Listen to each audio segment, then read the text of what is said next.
dahil sobrang init. Itong tatlong bata naligo na dito sa ilog. Dati ay nilinis ito mga 2 months mahigit na. Ayan, naglabasan na ulit water lily. Shhh! Shhh! Shhh! Si Sed, kaway, kaway. May video kayo. Nabidyohan ko kayo. Uy! Shhh! Ayan o. Sarap na ligo nila. Deya. Toy! Ayan o.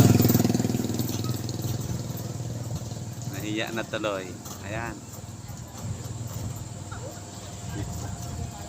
Hindi na nag-aagos yung ilog dahil kapal na ulit ang water lily. Ayan, ginawa ng 3 bata naligo.